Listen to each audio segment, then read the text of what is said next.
In Taiwan, many people have the impression that 去国外念书很厉害哦，盖个胸哦。Many of them graduate and become really successful, but a tiny few of them return to Taiwan and bring with them a sense of arrogance. Higher than you, faster than you, better than you. Like they are better than the locals who couldn't afford to study abroad. Some even have the balls to call themselves elite. Well, today, we're about to see the top of the top, the creme de la creme, the elite, fail epically in front of Congress. And by the end of this video, you might be convinced that they are all full of, and even more, hypocrites of the worst kind.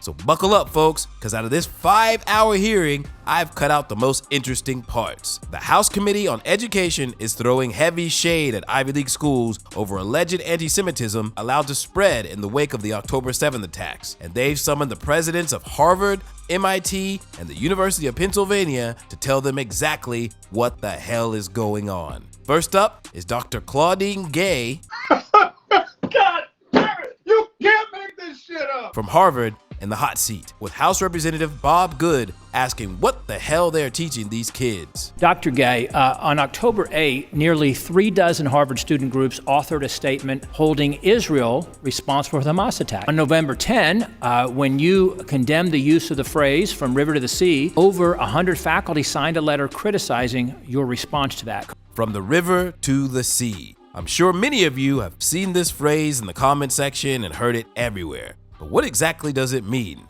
And why is it considered anti-Semitic? Well, to be real, most of the people uttering it have no idea what the hell they're talking about. So let's shed some light on it, shall we? The river in this statement is in reference to the Jordan River, and the sea is the Mediterranean Sea. So from the river to the sea means all of the territory between these two bodies of water, the entire state of Israel, the Palestinian territories, the West Bank, which includes East Jerusalem, and the Gaza Strip, is considered Palestine. Now here's where the conflict lies, as you can see, because many Palestinians claim that this is a push for a two-state solution, but Israelis hear this phrase and the territory it entails and think, well, if all that land is to be given to you, then where the hell are we supposed to go? You go to hell! You go to hell and you die! It's kind of like that Chinese phrase, 留岛不留人, which is why the uttering of this phrase is considered anti-Semitic. Even Elon Musk threatened to ban people posting this phrase, yo. So with that out of the way, House Rep Good will continue his questioning. Currently, Harvard is being investigated by the Department of Education for Title VI violations of civil rights.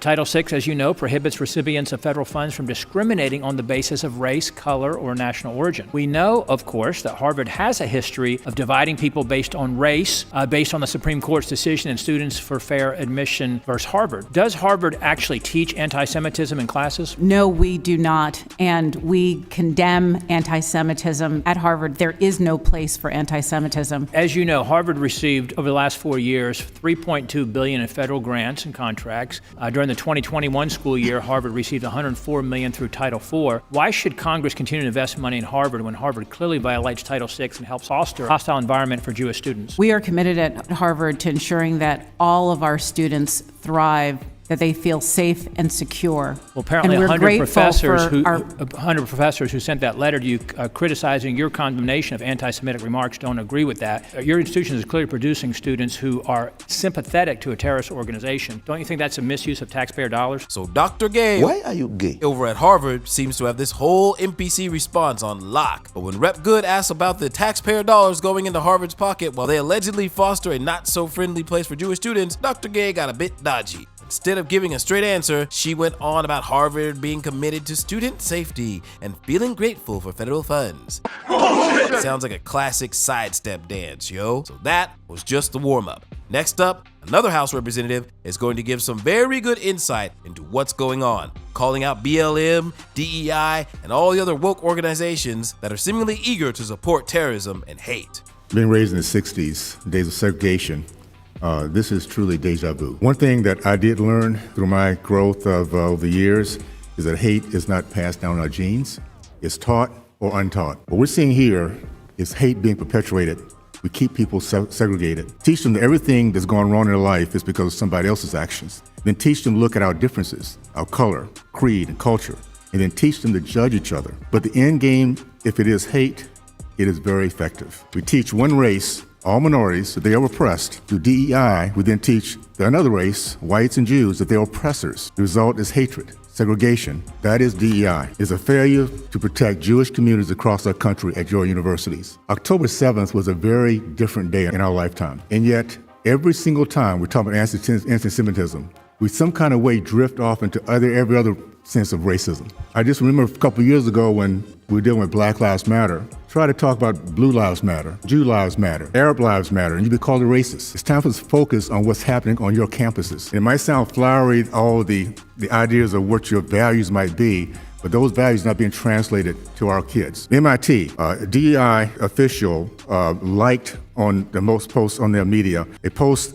calling Biden a liar for saying that Hamas is. She also posted a saying that Israel doesn't have the right to exist, is illegitimate settler colony like the United States. I have a question regarding this idea of segregation, Dr. Gay. Harvard is now have graduations for Black-only graduates, Hispanic-only graduates, and gay-only graduates. How does that bring us together as opposed to dividing us based on color, creed, and all the other things? And by the way, is it okay for a white group to say we don't want other minorities to be part of our graduation? There are few scenes that are more inspiring than being... I'm sorry. I'm going to ask you in a way that's going to be very quick because I have a little time. Is it okay to segregate people based on their color? Yes or no?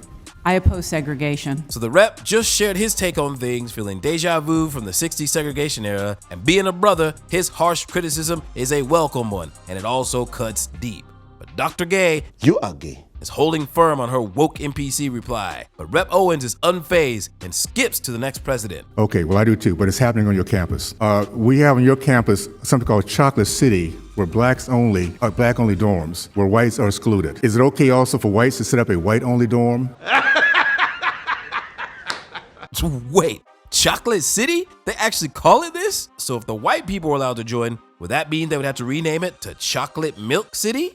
It's funny, except it's not. You know, actually at MIT, our students affiliate voluntarily with whichever dorm they want to.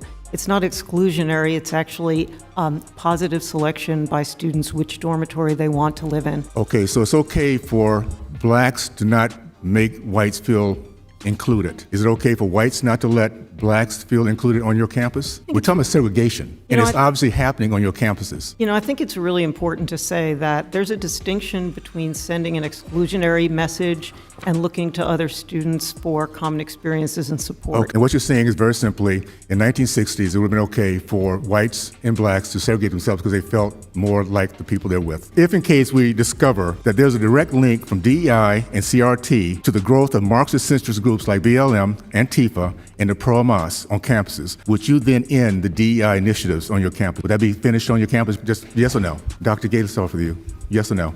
Our DEI efforts are about ensuring that all of our Okay, so that's a no. members- Okay, Ms. McGill, yes or no? If it's found to be a link between Marxist, BLM, hate groups, yes or no? Our DEI office is committed to having everyone Okay, so thrive. no. All right, and Ms. Cornbrook, real quick, just yes or no, sorry. I find it hard to understand how equity and inclusion as a concept Yes or no? is a Okay, hatred inducer. thank you so much. 哇，真的很丢脸呢。These people don't even bother to engage in solving the problem. They just stick to their script, playing shitty defense. Now, up until this point, they've all been fairly emotionless and level. But this last one will make you throw your phone, yo. As Miss McGill, the president of the University of Pennsylvania, ranked top 10 in America and top 20 in the world, is about to become the face of pure elite arrogance. Ms. McGill, at Penn, does calling for the genocide of Jews violate Penn's rules or code of conduct? Yes or no? If the speech turns into conduct, it can be harassment, yes. I am asking specifically calling for the Jews. Does that constitute bullying or harassment? If it is directed and severe or pervasive, it is harassment. So the answer is yes. It is a context-dependent decision, Congresswoman. It's a context-dependent decision. That's your testimony today. Calling for the Jews is depending upon the context. That is not bullying or harassment. This is the easiest question to answer yes, Ms. McGill. If the yes speech or becomes, no? If the speech becomes conduct, it can be harassment, yes. Conduct meaning committing the act of genocide? the speech is not harassment, this is unacceptable, Ms. McGill. I'm going to give you one more opportunity for the world to see your answer. Does calling for the Jews violate Penn's code of conduct when it comes to bullying and harassment? Yes or no? It can be harassment. The answer is yes. Did that go the way you thought it was going to go? Nope. Wow. Did Homegirl just say that as long as no one takes action, you can call for the annihilation of an entire group of people? I'm out, man. That nigga's tripping. Homegirl is already becoming memed on the internet. Now, these deans did have a chance to say their piece and give their perspective at the end, and I will leave you with the words of Dr. Pamela Liddell, the former president of the Association for Jewish Studies and current chairwoman in women's and gender history at American University. While I deplore all hateful speech, anti-Semitic speech remains in America protected. Free speech stands at the core of the liberal arts education, an education which almost every member of Congress benefited from when they were students. Those last words sum up the hypocrisy of woke culture in a nutshell. And remember, Germany in 1933 also had a democracy. They had freedom of speech until one guy came in with a funny mustache and pushed the limits of that freedom of speech with his elite status. We all know what happened after that. 还是他讲话很有道理. What do you guys think? And also, what do you guys feel about people claiming elite status? 你不会觉得这样子很糗吗? Leave a comment down below, like, subscribe. We will see you on the flip side. Peace!